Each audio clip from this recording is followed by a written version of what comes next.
भाजपा की जन आशीर्वाद यात्रा के बाद गुरुवार को कांग्रेस की जन आक्रोश यात्रा सिवनी मालवा पहुंची, जिसमें पूर्व केंद्रीय मंत्री सुरेश पचौरी यात्रा में शामिल रहे। जन आक्रोश यात्रा का पूर्व विधायक ओम प्रकाश रघुवंशी के निवास से रोड शो निकाला गया, जो कि सभा स्थल तक पहुंचा। रोड शो का कांग्रेस नेताओं के द्वारा जगह जगह पुष्प वर्षा कर स्वागत किया गया। पुराने बस स्टैंड पर आयोजित सभा के दौरान कांग्रेस नेताओं ने भाजपा सरकार के राज में प्रदेश में भ्रष्टाचार, महिलाओं एवं SC/ST वर्ग के लोगों के ऊपर अत्याचार बढ़ने के आरोप लगाए हैं। साथ ही हाल ही में उज्जैन में हुए 12 साल की बच्ची के साथ दुष्कर्म को लेकर भाजपा सरकार पर जमकर निशाना साधा। सभा को संबोधित करते हुए पूर्व केंद्रीय मंत्री सुरेश पचौरी ने कहा कि भाजपा सरकार ने जनता से केवल कोरी घोषणा कर झूठी वाहवाही लूटी है, जबकि यथार्थ में विकास नहीं हुआ है। प्रदेश में सबसे अधिक भ्रष्टाचार हुआ है।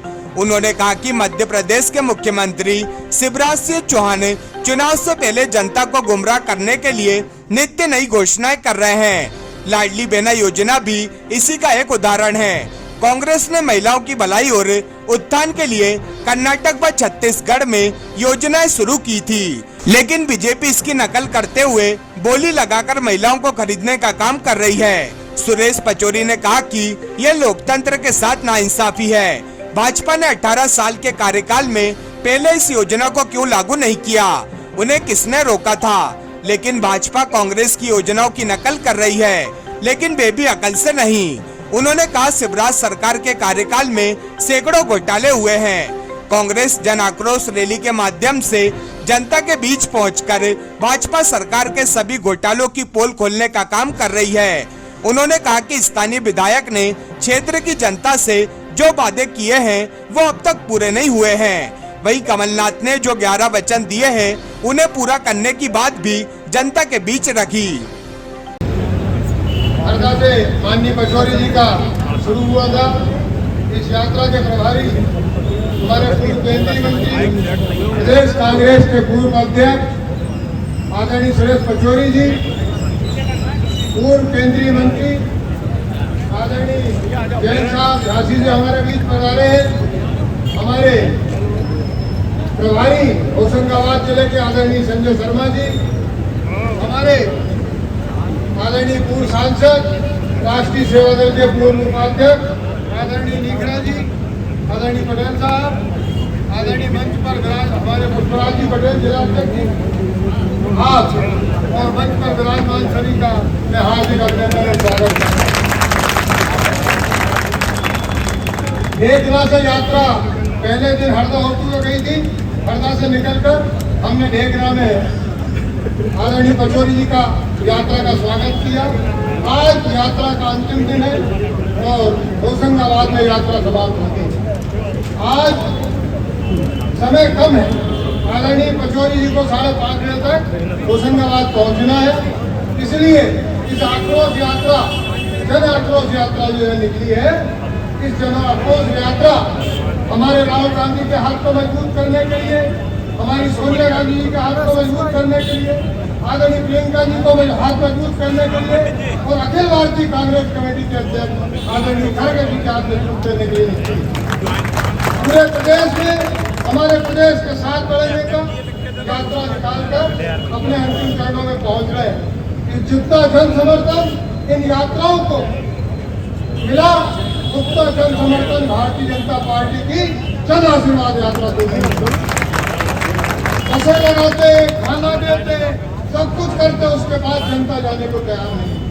आदरणीय पचौरी जी, आज समय कम है।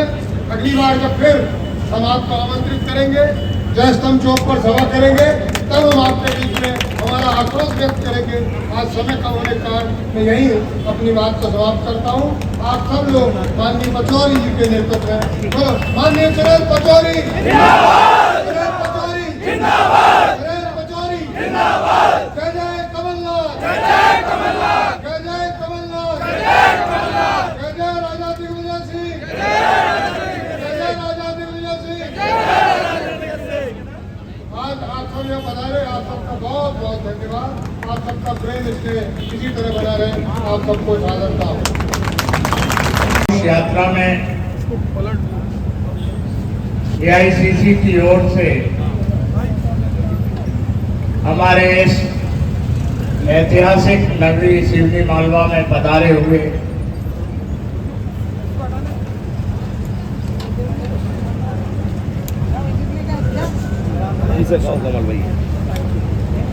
पूर्व केंद्रीय मंत्री आदरणीय प्रदीप जैन साहब,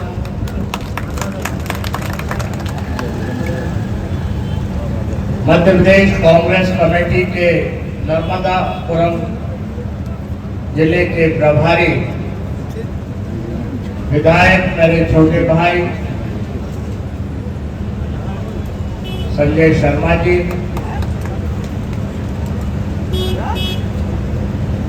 हमारे बीच में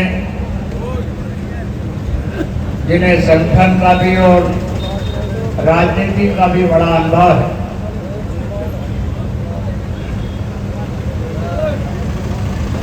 इस कार्यक्रम में पधारे हुए आदरणीय रामेश्वर नीखरा जी,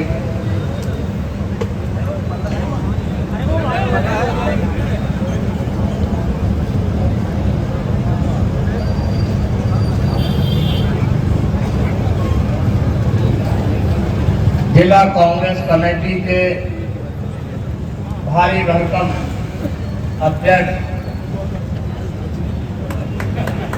जानदार शानदार, आप वजन से भारी भरकम करते थे, भाई पुष्पराज पटेल साहब,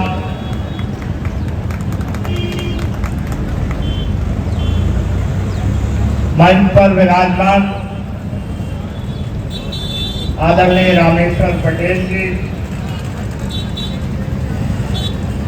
इस क्षेत्र के पूर्व विधायक आदरणीय ओम रघुवंशी जी, कमल रघुवंशी जी, यहाँ के प्रतिपक्ष के नेता बल्कि मध्य प्रदेश के सबसे नौजवान प्रतिपक्ष के नेता भाई अजय बलराम पटेल साहब, सुधीर पटेल जी, विजय बाबू चौधरी जी, जितेंद्र सोलंकी जी, समीर शर्मा जी, वीरेंद्र गौर साहब, परमानंद पटेल जी, सूर्या पालीवाल जी, हुजैफा जी, विजय कावरे जी, विनोद निशानिया जी, राम रघुवंशी जी, किरण पटेल साहब, दीपक रघुवंशी जी, डॉक्टर मनीष देवड़ा जी, शेर सिंह जी दरबार साहब जो जनपद सदस्य भी हैं, मोहन कुबरेली जी जनपद सदस्य, ब्रिजमोहन मित्तल जी, हमारे साथ जिन्होंने काफी समय तक भोपाल में सहयोग दिया है, हालांकि वो यहाँ NSUI के अध्यक्ष रहे, भाई पृथ्वी रघुवंशी जी, सुशील खत्री जी, मनीष वर्मा जी और कांग्रेस परिवार के आदरणीय साथियों, इससे पहले कि मैं आपसे कुछ बात कहूं, अपनी बात कहूं, यहाँ आने पर मेरी याद ताज़ा हो जाती है जब मैं हजारीलाल जी रघुवंशी जी का हमने सोचा ही नहीं था, तेज तर्रार शानदार व्यवहार वाले कर्मठ हमारे नेता हमारे बीच से इतने जल्दी चले जाते, और मैं उनका सम्मान किसी खास वजह से करता था। याद करिए, जब मैं उनके चुनाव में आया था तो मैं अपना चुनाव छोड़ के आया था और मैंने ये कहा था, मुझसे लोगों ने कहा कि आप कर क्या रहे हो, वहां जा रहे हो। मैंने कहा मैं उनका अदब इसलिए करता हूं कि वो गांधी परिवार के वफादार रहे। श्रीमती इंदिरा गांधी जब उपचुनाव में गुजर रही थी तब वो यहाँ रुकी थी, और मुझे याद है जब वो डिप्टी स्पीकर विधानसभा बने तो उनका चयन मध्य प्रदेश के किसी नेता ने नहीं किया था, वो चयन श्रीमती सोनिया गांधी जी। वो कांग्रेस पार्लियामेंट्री पार्टी में था और उसी समय मेरी मौजूदगी में उनकी और मैडम की मुलाकात हुई थी।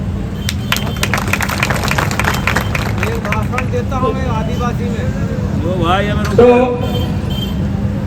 यहाँ मैं आऊं और उनकी विनम्र स्मृतियों को प्रणाम न करूं तो मैं सोचता हूं कि यहाँ आना अधूरा हो जाता। अब मैं अपनी बात पर आता हूं। साथियों, इस इलाके में जो भी महत्वपूर्ण काम हुए वो कांग्रेस शासन काल में हुए, और खास तौर पर हजारीलाल जी रघुवंशी जी की पहल पर हुए। उसके बाद जो घोषणा हुई वो घोषणा तो भाजपा ने करी, कामों की बात तो भारतीय जनता पार्टी ने करी, लेकिन वो सब काम अधूरे रहे। चाहे शासकीय कन्या महाविद्यालय की बात हो, चाहे हमारे गंजाल परियोजना का काम जो शुरू नहीं हुआ उसकी बात हो, चाहे बाईपास बनने की बात है जो 12 बार बने, पैसों का भुगतान भी हो गया, मगर आज तक वो अधूरा है।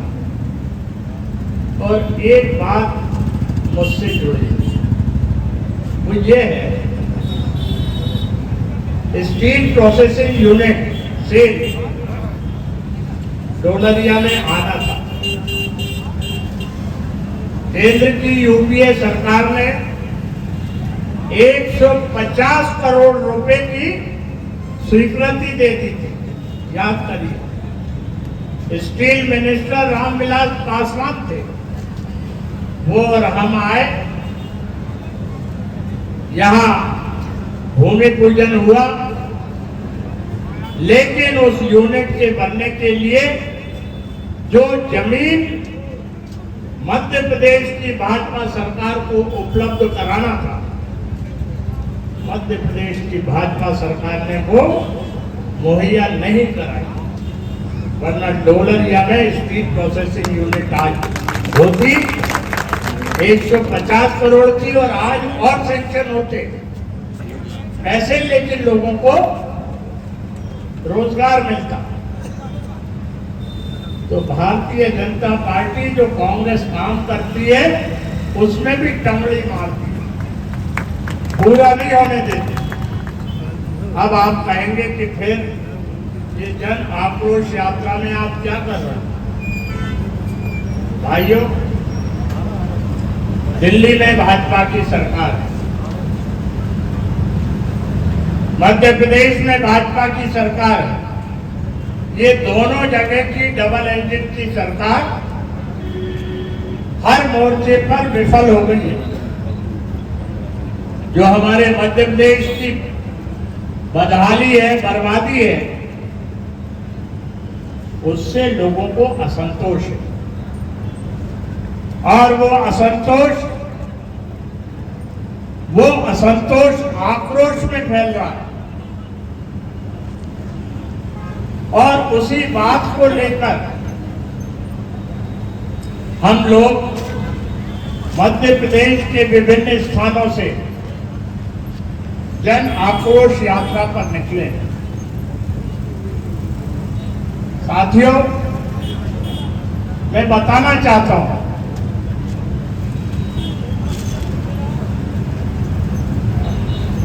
कि आज मध्य प्रदेश में हरिजन आदिवासियों पर अत्याचार हो रहे हैं, महिलाओं पर अत्याचार हो रहे हैं, बालकों का अपहरण हो रहा है, महिलाओं पर रेप हो रहे हैं। और इन सब मामलों में जो मध्य प्रदेश है वो नंबर 1 पे पहुंच गया है। ये स्थिति मध्य प्रदेश की है। किसानों से जो वादे किए गए थे वो वादे पूरे नहीं हो पाए। नौजवानों से जो वादे किए थे वो वादे पूरे नहीं हो पाए।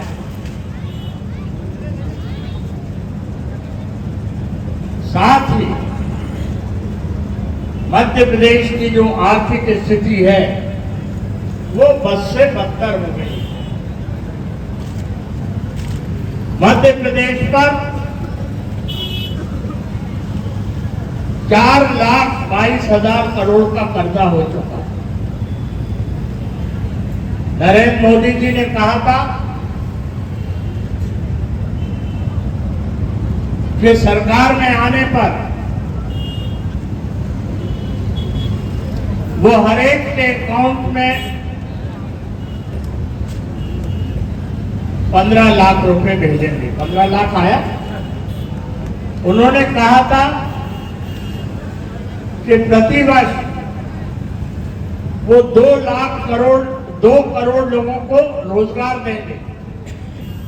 शिवराज सिंह चौहान ने कहा था कि प्रत्येक परिवार से एक व्यक्ति को वो रोजगार देंगे, किसानों की आय दुगनी कर देंगे, वो अधूरी हो गई। रोज शिवराज सिंह चौहान और नरेंद्र मोदी झूठ बोलते हैं, झूठी घोषणाएं करते हैं। जैसा एक शायर ने कहा है कि मेरा ज़मीर मेरा एतबार बोलता है, मेरा ज़मीर मेरा एतबार बोलता है, मेरी ज़बान से परवरदिगार बोलता है, उसकी जुबान कतरनी जरूरी है। किसकी? नरेंद्र मोदी और शिवराज सिंह रोज झूठ बोलते। उसकी जबान कतरना जरूरी है, उसे मर्द है कि वो बार बार झूठ बोलता है। अरे कुछ काम तो उसे आता नहीं, केवल बातें करता है, एक्टिंग करता है, घोषणाएं करता है। कुछ काम तो उसे आता नहीं, मगर वो झूठ बड़े शानदार बोलता है। सोयाबीन प्लांट की बात हुई है, सोयाबीन प्लांट बंद हो गया, भेज दिया,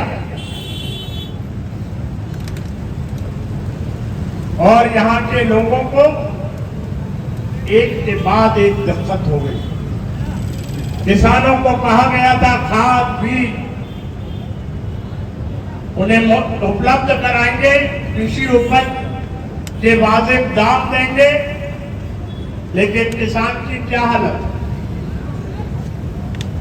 किसान की जमीन बिक चुकी है, किसान की जमीन बिक चुकी है, बस आसमां बाकी है। बस कोई देखता रहता है बेचारा किसान। भाजपाइयों, अब तो रहम करो यारो इन किसानों पर, क्योंकि इनका मकान गिरवी है, इनका लगान बाकी है। मकान भी गिरवी है, लगान भी बाकी है, बिजली का भुगतान भी बाकी है, और लोग जो शासकीय अधिकारी आ रहे हैं तो उनके घर से कहीं ट्रैक्टर उठा के ले जा रहे हैं, कहीं और उनकी संपत्ति उठाकर ले जा रहे हैं। अब मैं ज्यादा बात नहीं करूंगा, केवल हम क्या करेंगे वो कह के अपनी बात समाप्त करूंगा, क्योंकि हमारे बीच में दिल्ली के बहुत बड़े नेता बैठे हुए हैं। हमारे नेता कमलनाथ जी ने कहा है, 11 वचन उन्होंने दिए, उसमें किसानों की कर्ज माफी योजना के बारे में उन्होंने कहा है। हालांकि 27 लाख किसानों की उन्होंने कर्ज माफी कर दी। 100 रुपए में 100 यूनिट बिजली देने की बात कही है। पुरानी पेंशन योजना लागू करने की बात कही है। 500 रुपए में गैस सिलेंडर देने की बात कही है।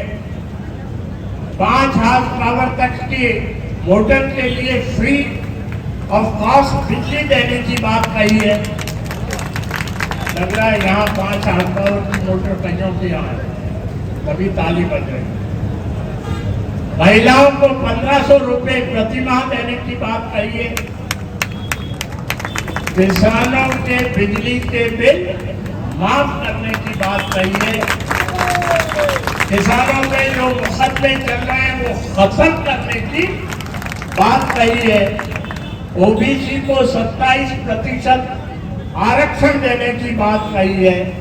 किसानों को 12 घंटे बिजली देने की बात कही है। ये सारी बातें कमलनाथ जी ने कही है। जैसा मिश्रा जी ने कहा, कमलनाथ जी हमारे एक ऐसे नेता हैं जो कुछ कहते हैं उसे पूरा करते हैं, और शिवराज सिंह एक ऐसे नेता हैं जो कुछ घोषणा करते हैं वो भूल जाते हैं। उनके बारे में प्रदीप जैन साहब अच्छे से बताएंगे। मैं केवल ये कहना चाहता हूं कि कमलनाथ जी ने अपने 15 माह के कार्यकाल में, वो अनुमान तक है, उन्होंने अपने 15 माह के कार्यकाल में महाकाल और ओंकारेश्वर के लिए लगभग 450 करोड़ रुपए की स्वीकृति दी थी। और अब महाकाल में सप्त ऋषियों की मूर्ति टूट रही है। मूर्ति टूटना तो नुकसानदेह है ही, लेकिन कल एक 12 साल की बच्ची के साथ जो अमानवीय कृत्य हुआ, उसे जो रेप खुलेआम किया गया और सड़क पर नग्न अवस्था में उज्जैन में छोड़ दिया, इससे बड़ी शर्मनाक बात भाजपा शासन काल में कोई और हुई। कमलनाथ जी ने पुजारियों का मानदेय बढ़ाया। कमलनाथ जी ने ये सुनिश्चित किया कि मध्य प्रदेश के लोगों को जो रोजगार मिले तो उसमें 27% आरक्षण स्थानीय लोगों को मिले। तो ये सारी बातें हैं। मैं कहना चाहता हूं कि मध्य प्रदेश में कांग्रेस की सरकार बनना तय है। हम कई स्थानों से आ रहे हैं। मध्य प्रदेश में कांग्रेस की सरकार बनना तय है और मध्य प्रदेश में कमलनाथ जी का मुख्यमंत्री बनना तय है। एक तरफ भारतीय जनता पार्टी के झूठ बोलने वाले नेता हैं जिनकी हार पक्की है, दूसरी तरफ कांग्रेस पार्टी में जो वचन दिया जाएगा उस वचन को पूरा करने वाले नेता हैं। इसलिए मध्य प्रदेश से ये 7 जन आक्रोश यात्रा निकली है और ये यात्रा का जो है शुभारंभ 19 सितंबर को हमने, जो हमारी रूट नंबर 5 की यात्रा है, वो हरदा से गणेश चतुर्थी के पावन पर्व पे किया और आज उसका समापन नर्मदापुरम में हो रहा है, जब गणेश विसर्जन हो रहा है। गणेश जी विघ्नहर्ता के रूप में जाने जाते हैं, दुखहर्ता के रूप में जाने जाते हैं। तो निश्चित रूप से गणेश जी मध्य प्रदेश वासियों पर भारतीय जनता पार्टी के राज में जो दुख व्याप्त है, जो विघ्न बाधाएं आ रही हैं, उन्हें दूर करेंगे और मैं आपसे कहना चाहता हूँ आखिरी बात, मुझसे भाई लोगों ने कहा कि भैया आप हर जगह तो संकल्प दिला रहे हो, मगर सिवनी मालवा क्यों छोड़ी? हम 2004 में जब चुनाव हुए थे लोकसभा के, कहाँ बैठे हैं ओम भैया? 2004 में आगे चौराहा था, हेलीकॉप्टर से हम वहां आए थे इनके चुनाव प्रचार में।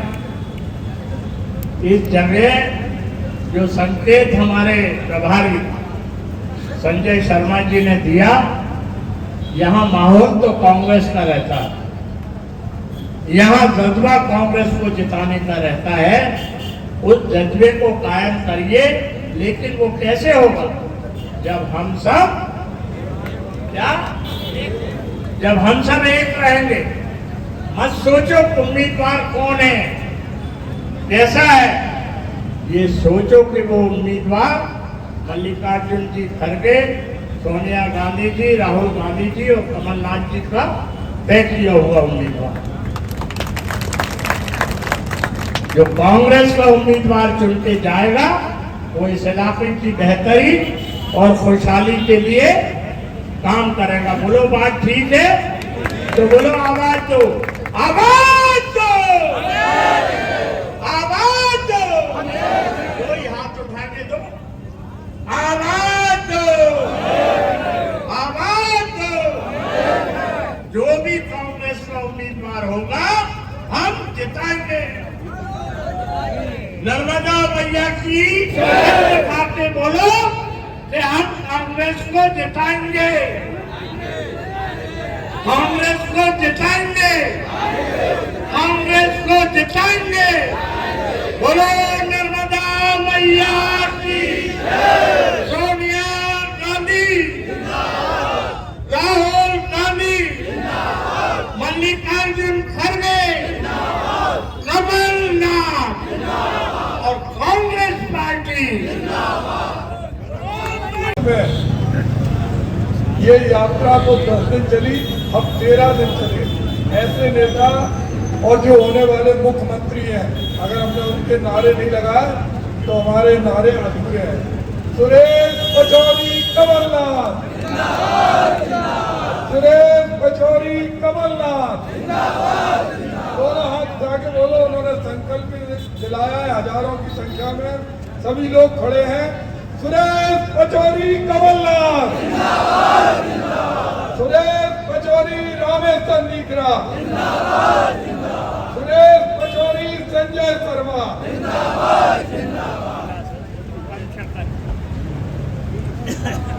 जय बोलिए गणपति गणेश की, नर्मदा मैया की, हीलक बाबा की, बाबा रामदेव की। और हम नमन करते हैं उस महान शख्सियत को जिनके व्यक्तित्व को हमने अपने विधानसभा के चुनाव में देखा और जिनके नाम से ये क्षेत्र जाना जाता था।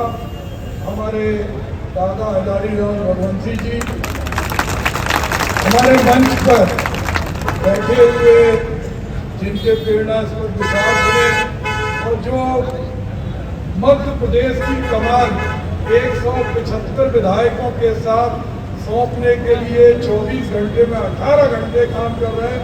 अभी हम और संजय शर्मा जी ऐसी गाड़ी में बैठे थे, झूठ नहीं बोलेंगे हम, मालवा की घाटी में। और पचौरी जी हमसे बहुत बड़े हैं, खुले में तपती हुई धूप में, जहां पसीने से हाल बेहाल हो रहा था, आपके बीच में आपका अभिवादन करने खुले में आ रहे थे। हमारे रघुवंशी जी भी आ रहे थे, वो भाई पीछे पीछे, क्योंकि उनकी मजबूरी थी कि उन्हें साथ में चलना था। हमारे मंच पर बैठे हुए सम्मानित सुधीर पटेल जी, इस यात्रा के सह प्रभारी हमारे संतोष मालवी जी, श्रद्धेय बलराम पटेल जी, और एक ऐसा नौजवान जो नगर पालिका में प्रतिपक्ष का नेता है और पूरी यात्रा में हम लोगों के साथ बहुत दिनों तक चला और कुछ भी नहीं बोलता था, नहीं कहीं माला पहनना, नहीं कहीं फोटो खिंचवाना, और वो आपकी इसी माटी में, दादा रघुवंशी की माटी में जिसने जन्म लिया, हमारा छोटा भाई, क्या नाम है उसका, अजय पटेल, हमारे भार्गव जी, हमारे मंच पे बैठे हुए गौर साहब, हमारे जिन्होंने सबसे पहले आज ब्लॉक कांग्रेस कमेटी के अध्यक्ष के माध्यम से कार्यक्रम किया, और जो बिल्कुल जमीन से जुड़े सम्मानित पटेल साहब, हमारे मंच पर बैठे हुए सभी नेतागण, मैं जिनके नाम छोड़ गया उनसे क्षमा प्रार्थी हूँ। हमारे एक आदमी जिसका हम नाम भी नहीं लें तो भी नाम आप जानते हैं, ऐसा डीलडोल, ऐसी वाणी और ऐसा व्यक्तित्व पूरे जिले में एक है, वो कौन है अपना, पुष्पराज पटेल। सम्मानित साथियों, हमारा देश एक ऐसा देश है जिस देश को अंग्रेजों से लड़के हम लोगों ने आजादी पाई थी। लाल किले की प्राचीर से कभी भी देश के प्रधानमंत्री ने झूठ नहीं बोला, लेकिन आज हर वर्ष 15 अगस्त के दिन अब इस देश का प्रधानमंत्री झूठ बोलता है, प्रदेश का मुख्यमंत्री झूठ बोलता है। ये झूठे लोग हैं। लोग चर्चा करते हैं, जब हम पढ़े लिखे लड़कों के बीच में बैठते हैं, लड़के कहते हैं ये कैसा वक्त आ गया कि प्रधानमंत्री लाल किले की प्राचीर से झूठ बोलता है। हर बात, कभी कहता है कि हम 2.5 करोड़ लोगों को रोजगार देंगे, बुलेट ट्रेन चलेगी, काला धन वापस आएगा, स्विस बैंक के अंदर हम स्विस बैंक का काला धन वापस लाएं, लेकिन कुछ भी नहीं हुआ। ये झूठों की सरकार है। या तो ये झूठ बोलते हैं या इन्हें भूलने की बीमारी है। एक बीमारी का नाम आपने सुना होगा, अपने भी परिवार में कभी किसी बुजुर्ग को हो जाता है, अल्जाइमर जिसे कहते हैं। डॉक्टर जिसके लिए शॉक ट्रीटमेंट देते हैं, दवाई देते हैं, स्टेरॉइड देते हैं, दो में से एक है ये, चाहे मोदी हो चाहे शिवराज सिंह चौहान हो। या तो ये झूठे हैं या अल्जाइमर के मरीज हैं, लेकिन ये दोनों ही लोग ऐसी बीमारी से अगर जुड़े हैं तो इन्हें सत्ता में रहने का कोई हक नहीं है। हम अपने परिवार में देखें, ये छोटा सा बच्चा अगर घर पर झूठ बोलता है तो माता पिता से चाटे खाता है, हेडमास्टर से डंडा खाता है, लेकिन हमारा मुख्यमंत्री 22,000 बार जनता के उस मंदिर में जिसमें लेट के कभी प्रधानमंत्री नाटक करते हैं, मुख्यमंत्री उसकी देरी छूटे हैं, 22,000 बार झूठ बोले। इनको इसकी सजा मिलना चाहिए। मैं नहीं कहता कि इनमें चांटे मारो, मैं नहीं कहता कि इनको करंट लगाओ, इनको वोट का करंट लगाओ, इनको भगाओ यहाँ से। इनकी आवश्यकता यहाँ नहीं है। आज आप यहाँ का जो विधायक है वो कट विधायक है, हर चीज में कमीशन लेता है, ट्रांसफर उद्योग चलाता है। आपके खाद के लाइसेंस भारतीय जनता पार्टी के लोगों को मिलता है। आज क्या कारण है कि प्रधानमंत्री पूरा काम अडानी अंबानी को देते हैं, मुख्यमंत्री अपना काम अपने जो उनके बिल्डर हैं जिनके नाम में नहीं ले सकता उनको देते हैं, और यहाँ का विधायक सारे के सारे खाद के लाइसेंस, बीज के लाइसेंस, मूंग की खरीदी अपने पार्टी के कार्यकर्ताओं से कराते हैं। यह दुर्भाग्यपूर्ण स्थिति है। मैं आपकी माटी में इसलिए आया हूं कि इस माटी का मेरे ऊपर कर्ज है। मैं जब चुनाव लड़ा तो मैंने हमेशा अपने आसपास के मध्य प्रदेश को देखा। मैंने देखा कि मध्य प्रदेश में किस तरह की खुशहाली थी। अब उत्तर प्रदेश के लोग, भले ही भारतीय जनता पार्टी के लोग, हाफ पैंट के लोग कैसी भी अफवाहें फैलाएं, लेकिन हमारा मध्य प्रदेश ऐसा नहीं था। हमारे आसपास 20 विधानसभाएं हैं जहां मर्यादा पुरुषोत्तम राम को राजा के रूप में मानते हैं। वो ओरछा हमारी झांसी से 5 किलोमीटर पर है, दतिया हमारे बगल में है, निवाड़ी बगल में है, करेरा बगल में है, और आज हम उस मध्य प्रदेश को देखते हैं तो हमें कष्ट होता है। इसलिए भी कष्ट होता है कि मैंने अगर इस दुनिया में पहली श्वास ली, अगर मैंने दुनिया में पहली बार आंख खोली, तो मैं उस माँ का ऋणी हूँ जिस माँ की कोख से मैंने जन्म लिया। और आज वो माँ मेरी मध्य प्रदेश की थी, उस मध्य प्रदेश में आज क्या हो रहा, पूरा मध्य प्रदेश जल रहा है, लाशों के नाम पर पैसे खा रहे, मरे हुए लोगों के नाम पर जो स्वास्थ्य योजना है 500 से ज्यादा लोगों की लाशों के पैसे ये खा गए। किसानों की स्थिति क्या है, आज 19,665 किसान शिवराज सरकार के कार्यकाल में आत्महत्या कर चुके, बीज में घोटाला, खाद में घोटाला।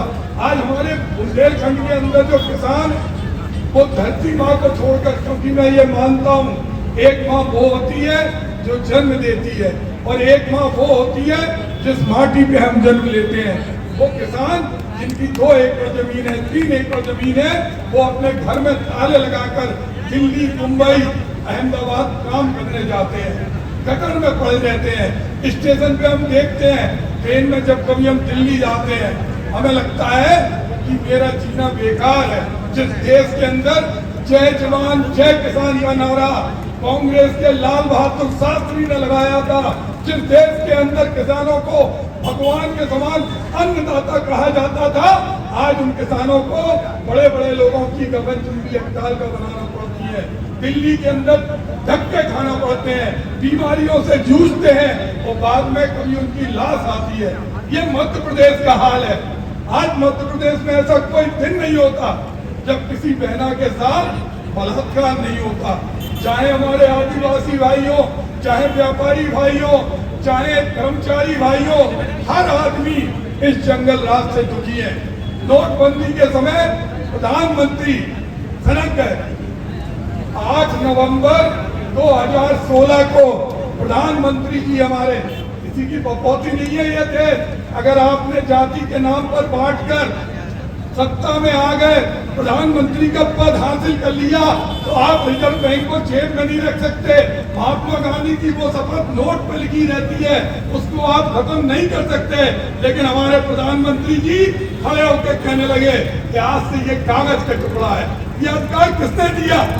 भारत के संविधान बाबा साहब भीमराव अम्बेडकर ने कहा था कि संविधान के हिसाब से चलेगा। लोग नोटों की कतार में मरे, ना काला धन वापस आया, ना आतंकवादी घटना खत्म हुई, हम लोग जैसे तैसे भूले थे।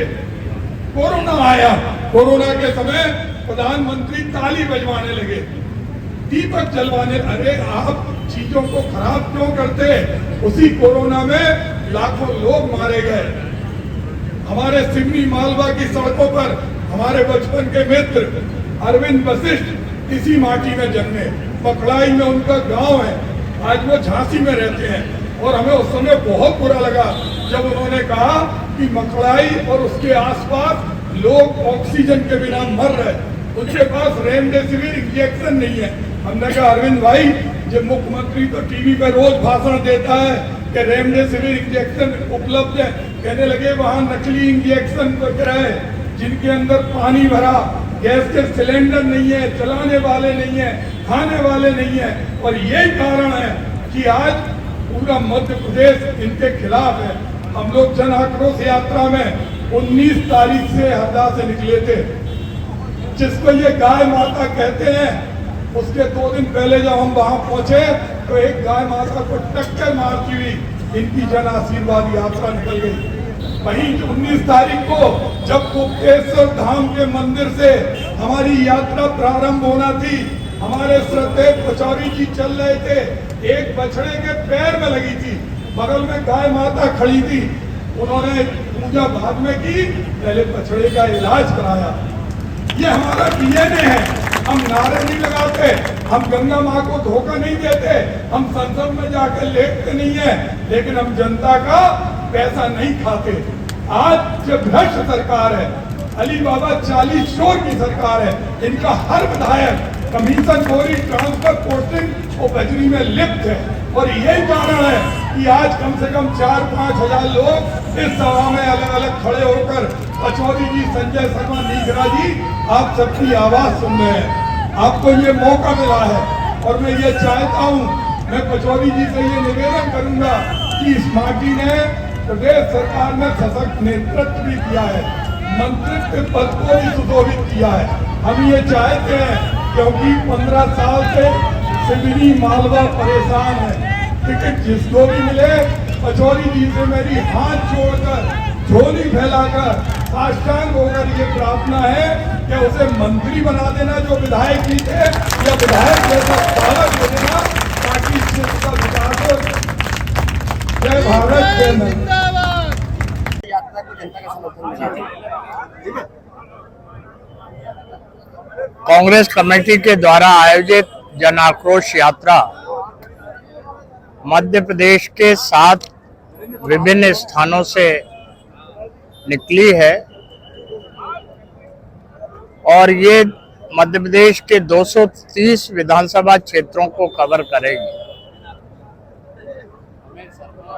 इसी यात्रा के एक रूट नंबर 5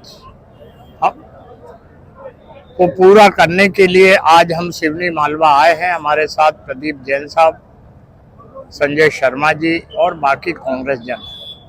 यात्रा को कितना समर्थन मिल रहा है? पहले तो हम समझें कि जन आक्रोश यात्रा क्यों निकाली जा रही है और फिर हम ये देखें कि इस यात्रा का क्या प्रभाव पड़ रहा है। केंद्र में और राज्य में भारतीय जनता पार्टी की सरकार हर मोर्चे पर विफल हो गई।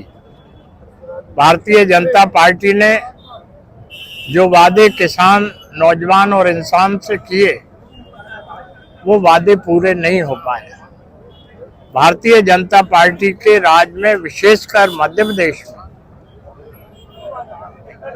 किसान वर्ग परेशान है, महिला परेशान है, नौजवान परेशान है, गरीब परेशान है, अनुसूचित जाति जनजाति के लोग परेशान हैं, अल्पसंख्यक असुरक्षित महसूस कर रहे हैं, महिलाएं असुरक्षित महसूस कर रहे हैं और एनसीआरबी की रिपोर्ट के आधार पर मध्य प्रदेश दुर्भाग्य से महिला अत्याचार, अनुसूचित जाति जनजाति के अत्याचार में देश में नंबर 1 है।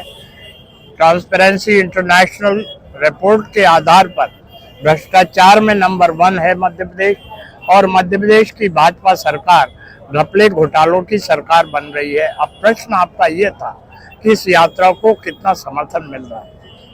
मध्य प्रदेश के वासी भारतीय जनता पार्टी के द्वारा जो वादा खिलाफी की गई उससे बहुत दुखी हैं, उनमें असंतोष व्याप्त है और इस वजह से मध्य प्रदेश बदहाली के कगार पर है। वो चाहते हैं कि मध्य प्रदेश खुशहाली के कगार पे हो और ये तब संभव है जब कांग्रेस की मध्य प्रदेश में सरकार बनेगी, कमलनाथ जी मध्य प्रदेश के मुख्यमंत्री बनेंगे। लंबे समय से नर्मदापुरम की चारों विधानसभाओं पर भाजपा का कब्जा है, कांग्रेस कैसे पुनः अपना गढ़ वापस पाएगी? देखिए, जब एक समय देश में चुनाव हुए थे तो भारतीय जनता पार्टी की मात्र 2 सीटें जीती थी देश। लोगों ने कहा कि अब क्या होगा, लेकिन ये तो लोकतांत्रिक व्यवस्था है। आज बीजेपी के नेतृत्व वाली सरकार देश में है। अब जो है, क्योंकि भारतीय जनता पार्टी हर फ्रंट पर असफल हो गई है, तो वही स्थिति लोकतांत्रिक व्यवस्था में कांग्रेस के लिए बनेगी कि कांग्रेस की सरकार बने। लोकसभा चुनाव में एक समय भाजपा यहाँ पर काबिज हुआ करती थी। सुरेश पचौरी अपने व्रत को लेकर आए और कांग्रेस से सांसद बनवा दिया, तो विधानसभा में भी इस प्रकार की स्थिति दिखेगी? देखिए, अब मैं इस बारे में तो टिप्पणी नहीं करना चाहता हूँ, ये सबका अपना अपना सोच है। लेकिन की 2 टिकटें जारी हो गई है, कांग्रेस को इतने मंथन करने में समय क्यों लग रहा है? कोई समय नहीं लग रहा है। कब तक प्रत्याशी घोषित होंगे? हाँ, दोनों का एक साथ जवाब दूं। पिछले 10 साल मैं स्क्रीनिंग कमेटी केंद्र भाजपा की सरकार है, 20 साल से मध्य प्रदेश में तीसरे प्रश्न का भी जवाब, मंत्रियों को, सांसदों को तीसरे का भी, इसका कारण क्या है? 1, 2, 3 तीनों का जवाब देंगे। टिकट का बताइए। टिकट की बात यह है कि मैं स्क्रीनिंग कमेटी का मेंबर हूं। मैं इस बात का साक्षी हूं कि अधिकांश सीटों पर सहमति के आधार पर सीटें तय कर ली गई हैं। यह तय हुआ था कि जन आक्रोश यात्रा के बाद हम इन टिकटों की घोषणा कर देंगे। नंबर 1 प्रश्न। नंबर 2 प्रश्न कि भाजपा केंद्रीय नेताओं को उतार रही है, भाजपा को स्थानीय नेता ही टिकट के लिए मिल नहीं पा रहे हैं। और केंद्रीय नेताओं को ताकत है तो उन्होंने केंद्रीय मंत्रिमंडल को खाली कर दिया है। आज फूड प्रोसेसिंग मिनिस्ट्री खाली है, प्रहलाद पटेल चुनाव लड़ रहे हैं। आज कृषि मंत्रालय खाली है क्योंकि नरेंद्र तोमर चुनाव लड़ रहे हैं। आज कैलाश विजयवर्गीय चुनाव लड़ रहे हैं तो बीजेपी का सेंट्रल ऑफिस खाली है। वो कह रहे हैं मेरी तो इच्छा नहीं थी, मैं बड़ा दुखी हूँ कि मुझे टिकट दे दी गई। बाकियों के बारे में मैं टिप्पणी नहीं करूंगा, आप समझ रहे हो, लेकिन आगे आने वाले समय में सारी बात स्पष्ट हो जाएगी। भाजपा के एक बड़े नेता ने आरोप लगाया कि कांग्रेस बरसाती मेढक जैसे है, जब चुनाव आते हैं तब जनता के बीच में चली जाती है, बाकी 5 साल उनका कोई पता नहीं रहता। क्या कहना चाहेंगे?